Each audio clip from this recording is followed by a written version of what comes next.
Good morning all of you.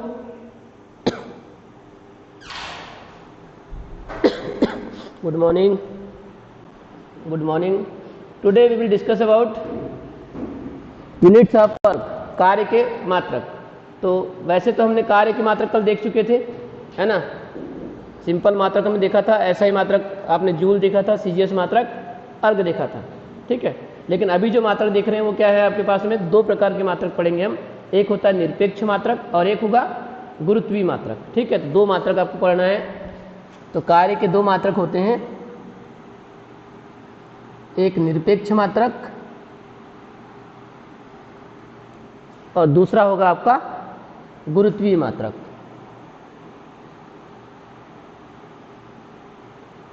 गुरुत्वीय मात्रक, ठीक है ना. निरपेक्ष मतलब एब्सोल्यूट यूनिट कहते हैं इसको, और गुरुत्वीय मतलब ग्रेविटेशनल यूनिट कहते हैं, है ना. एब्सोल्यूट यूनिट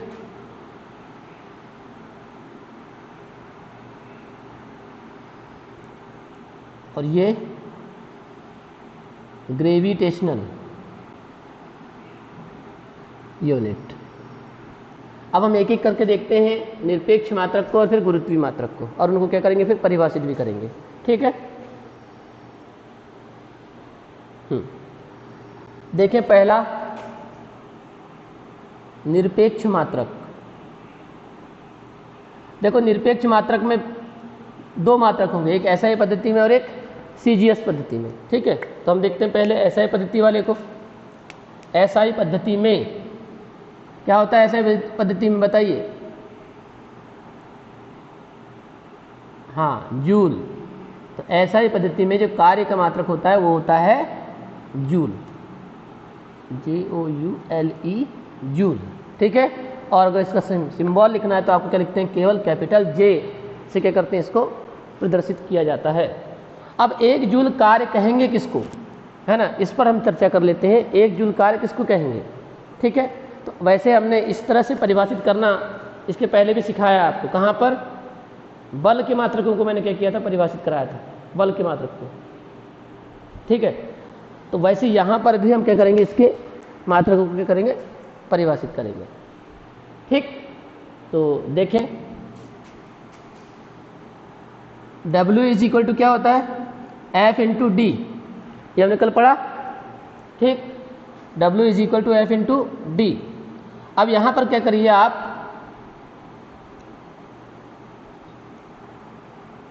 बल को कर दीजिए क्या, 1 न्यूटन, है ना, 1 न्यूटन, ठीक है. और दूरी को क्या कर दीजिए आप, 1 मीटर कर दीजिए, ठीक. तो बल हो गया आपका 1 न्यूटन, दूरी होगी आपकी 1 मीटर. इधर सामने आ जाओ, है ना. अब 1 न्यूटन इंटू मीटर, जो 1 न्यूटन इंटू मीटर जो हो जाता है ना, वो 1 इंटू 1 न्यूटन मीटर. और न्यूटन मीटर को यहाँ पर क्या लिखा जाएगा, जूल लिखा जाएगा. तो ये हो गया आपके पास में 1 जूल, ठीक. और इस तरह से यहाँ पर परिभाषा हो जाएगी कि 1 जूल जो कार्य है वो कितना आ चुका, 1 जूल के क्या हो चुका, बराबर आ चुका. तो 1 जूल कार्य कहेंगे किसको. तो ये देखिए आप यहाँ पर देखिए, है ना, ये आपने बल कितना लगाया, आपने बल कितना आरोपित किया है, आपने बल आरोपित किया है 1 न्यूटन का. और वस्तु में बल की दिशा में जो विस्थापन उत्पन्न हुआ है वो कितना है, 1 मीटर. तो किया गया कार्य क्या कहलाएगा आपका, क्या कहलाएगा, क्या कहलाएगा, 1 जूल कहलाएगा. बात समझ में आ रही है. किसी वस्तु पर 1 न्यूटन का बल आरोपित करने पर बल की दिशा में उत्पन्न विस्थापन 1 मीटर हो तो बल द्वारा किया गया कार्य 1 जूल कहलाता है. इज इट क्लियर, यस और नो, बोलिए. सही है ना. आपको वस्तु पर कितना बल लगाना है, 1 न्यूटन का बल लगाना है. और 1 न्यूटन का बल लगाने पर यदि वस्तु क्या हो जाती है, 1 मीटर तक विस्थापित हो जाती है, किस दिशा में, बल की दिशा में, तो क्या होगा, जो कार्य किया जाएगा बल द्वारा वो कितना होगा, 1 जूल होगा. समझ में आ गई बात. तो मैं यहाँ पर लिख देता हूँ, मैं किसी, क्या लिखेंगे, बोलिए,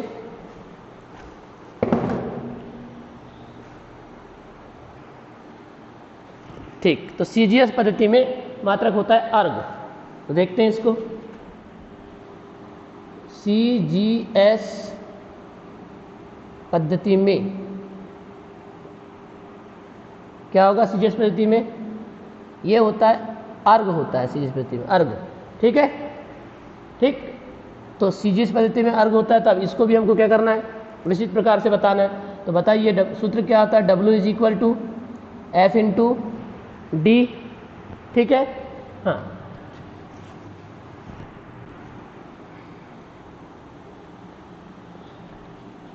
हाँ। अब चूंकि CGS पद्धति है तो CGS पद्धति में बल का मात्रक क्या होता है? बोलिए, CGS पद्धति में बल का मात्रक क्या होता है? बोलिए, CGS पद्धति में बल का मात्रक डाइन होता है। तो क्या लिखा जाएगा? 1 डाइन, है ना? बल के स्थान पे क्या लिखा जाएगा? 1 डाइन लिखा जाएगा, इनटू 1 सेंटीमीटर लिखा जाएगा। ठीक, दूरी का मात्रक क्या होता है? या विस्थापन का मात्रक सेंटीमीटर होता है। ठीक है, तो इस प्रकार से 1 डाइन इंटू 1 सेंटीमीटर लिखेंगे। अच्छा, 1 × 1 1 हो गया, ये हो गया डाइन और ये हो गया सेंटीमीटर। तो 1 डाइन सेंटीमीटर कितना हो जाएगा? 1 डाइन सेंटीमीटर को क्या लिखोगे? 1 अर्ग लिखा जाएगा। क्या लिखा जाएगा? 1 अर्ग लिखा जाएगा। तो आपके पास में आ गया 1 अर्ग। अब कब आया, कैसे आया, कैसे आया? तो आप देख सकते हैं यहाँ पर आपने बल कितना लगाया? 1 डाइन का, और वस्तु में विस्थापन कितना हुआ है? 1 सेंटीमीटर का विस्थापन हुआ है। तो यदि ऐसा होता है तो बल द्वारा किया गया कार्य क्या कहलाएगा? आपका क्या कहलाएगा? 1 अर्ग कहलाएगा। बहुत आसान है। और परिभाषा बिल्कुल इसी प्रकार से बनेगी। तो यहाँ पर आप अतः करके लिख देंगे, है ना? अतः करके वही लाइन लिखेंगे जो मैंने आपको यहाँ पर लिखवाया हूँ, ये आपके लिए है और बहुत आसान है। किसी वस्तु पर एक डाइन का बल आरोपित करने पर वस्तु में बल की दिशा में उत्पन्न विस्थापन 1 सेंटीमीटर हो तो बल द्वारा किया गया कार्य क्या कहलाता है? क्या कहलाता है? 1 अर्ग कहलाता है, 1 अर्ग कहलाता है। Clear that? समझ गए? यानी कि आपने वस्तु पर कितना बल लगाया? कितना बल लगाया? 1 डाइन का बल लगाया, और उत्पन्न विस्थापन कितना हुआ? कितना हुआ? 1 डाइन का बल लगाया और उत्पन्न विस्थापन कितना हुआ? 1 सेंटीमीटर। 1 सेंटीमीटर। तो किया गया कार्य जो होगा वो क्या कहलाएगा? है ना? 1 अर्ग कहलाएगा। इसी प्रकार से लिखना, किसी वस्तु पर 1 डाइन का बल आरोपित करने पर बल की दिशा में उत्पन्न विस्थापन 1 सेंटीमीटर हो तो किया गया कार्य 1 जूल कहलाता है। Clear that? अच्छा, अब अगर जूल और अर्ग आपके पास में आ गया है तो जूल और अर्ग में संबंध भी होना चाहिए। ठीक है, हालांकि ये संबंध आप लोगों ने निकाल चुके हो। मात्रकों, जो मात्रक और मापन मैंने इसमें पढ़ाया था उसमें मैंने बताया था SI पद्धति में या MKS पद्धति में कार्य के मात्रक जूल को CGS पद्धति में कार्य के मात्रक अर्ग में परिवर्तित कीजिए। ये क्वेश्चन आपका हुआ है कि नहीं हुआ है? बोलिए। हुआ है ना? अरे बोलो, पढ़े हो नहीं पढ़े हो? कार्य के मात्रक जूल को CGS पद्धति में कार्य के मात्रक अर्ग में परिवर्तित कीजिए। ये पढ़ चुके हैं आपने, है ना? तो यहाँ पर संबंध देखते हैं इसमें। किसमें संबंध? क्योंकि जूल और अर्ग पढ़ चुके हैं तो जूल और अर्ग में संबंध देखते हैं। जूल व अर्ग में संबंध तो कोई कठिन नहीं है, अभी आप देखते हैं। W = क्या है? F × D। ठीक, यही सूत्र है अपने पास, है ना? आप W को क्या लिख दो? 1 जूल लिख दीजिए आप। 1 जूल = फोर्स, बल। क्या होगा बताइए? 1 न्यूटन होगा। तो 1 न्यूटन, और D मतलब विस्थापन, तो क्या लिखेंगे? 1 मीटर लिखेंगे। कोई प्रॉब्लम? वही चीज़ तो लिख रहे हैं। क्या दिक्कत है क्या कोई दिक्कत? बोलिए। नहीं। चलिए, अब 1 joule is equal to 1 newton. अब 1 न्यूटन इज इक्वल टू कितना होता है बताइए। न्यूटन और डाइन में संबंध मैंने आपको बताया था, बताइए 1 न्यूटन इज इक्वल टू कितना डाइन होता है, बोलिए।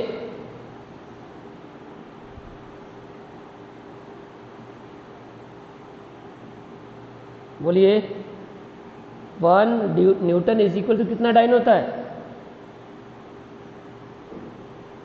नहीं मालूम? अरे कैसा हो रहा है ऐसा, हाँ? किसी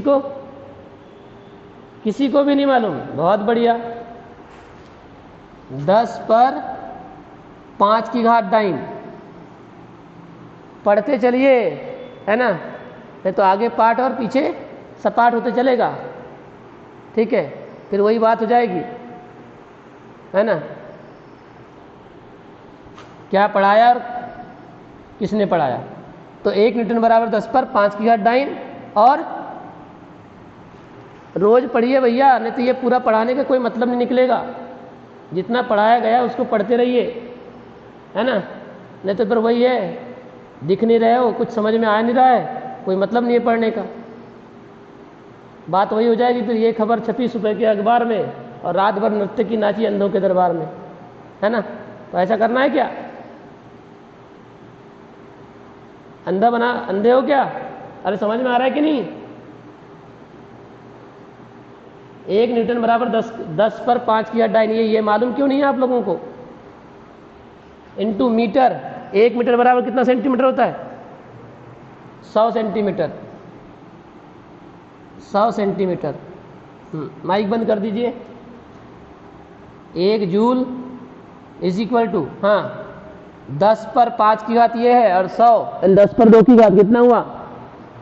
10 पर 7 की घात हो गया, या इसको ऐसा लिख दीजिए, 10 पर 5 की घात गुणा 10 पर 2 की घात, और ये हो गया डाइन, और ये हो गया सेंटीमीटर, ठीक है? बिंदु नहीं लगाते हैं। 1 जूल इज इक्वल टू 10 पर 5, 10 पर 2, आधार समान घातें जुड़ती है तो कितना आएगा? 10 पर 7 की घात, और डाइन सेंटीमीटर को क्या लिखते हो आप? अर्ग लिखते हैं। तो क्या आ गया आपके पास में? 1 जूल इज इक्वल टू कितना आ गया? 10 पर 7 की घात क्या चुका? अर्ग हो चुका, ठीक है? तो इस तरह से अगर आपको खालिस्तान आता है कि 1 जूल इज इक्वल टू खालिस्तान अर्ग, तो आपका उत्तर क्या होना चाहिए? 10 पर 7 की घात होना चाहिए, ठीक है?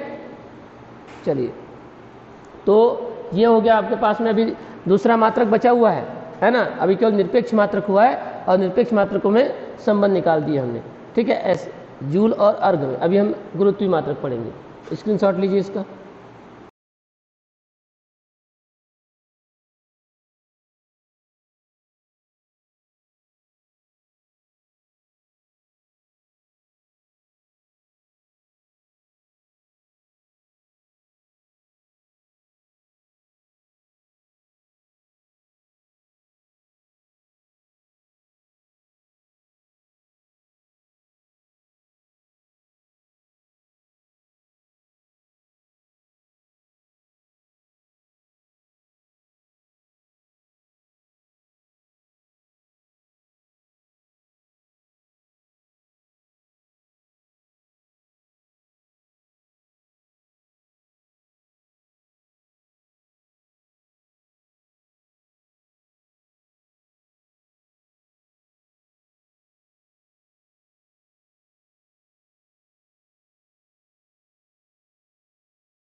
तो अब इसके बाद में कौन सा मात्रक होगा आपका? गुरुत्वीय मात्रक होगा। और गुरुत्वीय मात्रक भी दो प्रकार है, एक एसआई पद्धति में और एक सीजीएस पद्धति में। ठीक है, तो हम पहले देखते हैं एसआई पद्धति को। एसआई पद्धति में अब देखो, एसआई पद्धति में इसका मात्रक क्या होता है? इसका मात्रक होता है किलोग्राम मीटर। क्या होता है इसका मात्रक? किलोग्राम मीटर होता है। ठीक है, केजीएम, किलोग्राम मीटर। ठीक, अब इसको भी देखो कैसा होगा ये, W is equal to F into D. अब गुरुत्वीय मात्रक, बल का जो गुरुत्वीय मात्रक होता है कितना होता है ये भी आपको मालूम नहीं होगा। बल का जो गुरुत्वीय मात्रक होता है 9.8, एसआई पद्धति में 9.8 किलोग्राम भार होता है। किलोग्राम भार है ना, मतलब जो 1 किलो, अगर इसको हम लिखें तो ऐसे लिखेंगे 1 किलोग्राम भार, 1 kgf।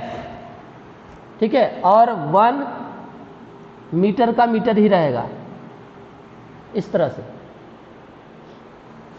तो W इज इक्वल टू हो जाएगा आपके पास में 1 kgf। अब 1 kgf जो होता है किलोग्राम भार, देखो गुरुत्वीय मात्रक, बल का गुरुत्वीय मात्रक, बल के दो गुरुत्वीय मात्रक थे, एक किलोग्राम भार और दूसरा ग्राम भार। kgWT भी लिखते हैं इसको, kgf भी लिखते हैं, है ना। हिंदी में लिखना चाहें तो आप 1 किलोग्राम ऐसा भी लिख सकते हैं इसको, 1 किलोग्राम भार। ये होता है एसआई पद्धति में, बल का गुरुत्वीय मात्रक जो होता है किलोग्राम भार होता है। इसलिए एक, जैसे हमने 1 न्यूटन और 1 मीटर लिखते थे ना इसके पहले क्या लिखते थे? W is equal to F into D. यहाँ 1 न्यूटन और 1 मीटर लिखते थे, लेकिन अब कौन से मात्रक चल रहे हैं यहाँ पर? गुरुत्वीय मात्रक। तो गुरुत्वीय मात्रक, बल का जो गुरुत्वीय मात्रक होता है वो होता है 1 किलोग्राम भार, और मीटर की जगह पर क्या आएगा? मीटर ही आएगा। ठीक, अब 1 किलोग्राम भार बराबर कितना न्यूटन होता है? अब ये आपको जब 10⁵ नहीं मालूम है तो मुझे लगता नहीं कि आपको अब 1 किलोग्राम भार इज इक्वल टू कितना होगा मालूम होगा। है क्या मालूम किसी को? 1 किलोग्राम भार बराबर कितना डाइन होता है, सॉरी न्यूटन होता है? बोलिए, नहीं है मालूम, है ना। ये होता है 9.8 न्यूटन। कितना होता है? 9.8 न्यूटन होता है 1 किलोग्राम भार, और इज इक्वल टू ये हो गया 1 मीटर जैसा का वैसा। अब इसको थोड़ा सा और हल करिए, 9.8 इंटू 1 तो 9.8 ही आएगा, और ये हो गया न्यूटन, और ये हो गया मीटर। और फिर परिभाषा बन जाएगी यहाँ पर, W इज इक्वल टू क्या होगा? 9.8 तो है ही, न्यूटन मीटर को क्या लिखते हैं? जूल लिखते हैं, है ना। तो इस तरह से आपके पास में ये जो 1 किलोग्राम मीटर जो है, यानी आपके पास में आ गया 1 kilogram metre is equal to आ गया 9.8 जूल, इसके बराबर होता है ये। और अगर परिभाषा देना है तो परिभाषा भी दे सकते हैं। कैसी परिभाषा? किसी वस्तु पर 1 किलोग्राम भार का बल आरोपित करने पर। परिभाषा तो यहीं से बनेगी, है ना। परिभाषा यहाँ से बना सकते हो या यहाँ से भी बना सकते हो, दोनों प्रकार से बना सकते हो। परिभाषा यहाँ से भी बनेगी, एक यहाँ से भी बना सकते हैं आप, सॉरी यहाँ से, ठीक है ना। दो परिभाषा अगर बनाना है तो बना सकते हैं। परिभाषा नहीं लिख रहा हूँ मैं अब, है ना, और नहीं आप भी नहीं लिखेंगे तो चलेगा, कोई दिक्कत नहीं है। लेकिन परिभाषा क्या होगी? किसी वस्तु पर 1 किलोग्राम भार का बल आरोपित करने पर उसमें उत्पन्न विस्थापन कितना हो? 1 मीटर हो तो किया गया कार्य क्या कहलाता है? एक क्या कहलाता है? किलोग्राम मीटर कहलाता है। या फिर किसी वस्तु पर 9.8 न्यूटन का बल आरोपित करने पर उत्पन्न विस्थापन कितना हो? 1 मीटर हो तो किया गया कार्य क्या कहलाता है? 1 किलोग्राम मीटर कहलाता है। दोनों प्रकार से आपको केवल मालूम होना चाहिए कि 1 किलोग्राम मीटर बराबर कितना जूल होता है, तो 9.8 जूल होता है। ठीक है, इतना मालूम होना चाहिए आपको। और दूसरा और देख लेते हैं, वैसे ही कौन सी पद्धति में? सीजीएस पद्धति में। तो अब आपको पता चल गया होगा सीजीएस पद्धति में क्या होगा, जब यहाँ किलोग्राम मीटर है तो यहाँ क्या होगा, ग्राम सेंटीमीटर होगा, है ना, ग्राम सेंटीमीटर, ठीक है। GCM ग्राम सेंटीमीटर, और इसको भी आप इसी तरह से निकालेंगे, W is equal to F into D. W is equal to F मतलब 1 ये होता है ग्राम भार। जैसे यहाँ पर क्या था, किलोग्राम भार था ना, अब यहाँ क्या आएगा, ग्राम भार इंटू 1 क्या आएगा, सेंटीमीटर आएगा, ठीक है। तो यहाँ ग्राम भार हो जाता है और यहाँ सेंटीमीटर हो जाता है। तो बल का जो सीजीएस पद्धति में गुरुत्वीय मात्रक होता है वो होता है ग्राम भार, इसलिए हमने लिखा है 1 ग्राम भार इंटू 1 सेंटीमीटर लिखा है सीजीएस में। सेंटीमीटर ग्राम सेकंड पद्धति होती है, सीजीएस का नाम ही होता है सेंटीमीटर ग्राम सेकंड पद्धति, तो सेंटीमीटर ही आएगा यहाँ पर, है ना। और ग्राम क्यों आएगा, क्योंकि ग्राम होता है इसलिए ग्राम भी आ गया, देखो तो ग्राम भी आ गया और सेंटीमीटर भी आ गया, आगे कि नहीं, ग्राम सेंटीमीटर, सेंटीमीटर और ग्राम, तो ग्राम सेंटीमीटर मात्रक।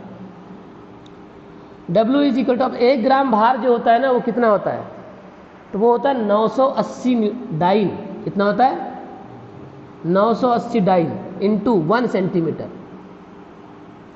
ठीक। और फिर W is equal to 980 into 1 980, और ये हो गया डाइन सेंटीमीटर। और डाइन सेंटीमीटर बराबर क्या पढ़े हैं हमने अभी, डाइन सेंटीमीटर बराबर क्या पढ़े हैं, बोलो, आर्ग पढ़े हो कि नहीं। तो W बराबर, तो आप बताइए इसको हम क्या मान ले, 1 ग्राम सेंटीमीटर, तो W इज इक्वल टू क्या हो गया 980 डाइन हो गया, सॉरी डाइन नहीं, आर्ग हो गया, डाइन सेंटीमीटर आर्ग हो गया, इसलिए 1 gram centimetre is equal to कितना आया 980 अर्ग आ गया, समझ गए, यस और नो, बोलिए। तो ये आपके पास में 2 डिब्बे कम से कम आप याद रखें कि 1 किलोग्राम मीटर बराबर 9.8 जूल और 1 ग्राम सेंटीमीटर बराबर 980 अर्ग होता है, ठीक। तो इस तरह से आपके जो कार्य के जो मात्रक थे, 2 मात्रक, एक निरपेक्ष मात्रक और दूसरा गुरुत्वीय मात्रक, है ना। और निरपेक्ष में फिर 2 मात्रक क्या, जूल और अर्ग, और किलोग्राम मीटर और ग्राम मीटर, इस तरह से क्या होते हैं, संपन्न होते हैं। साथ ही इसमें हमने बता दिया 1 जूल बराबर कितना होता है 10⁻⁷ अर्ग भी होता है।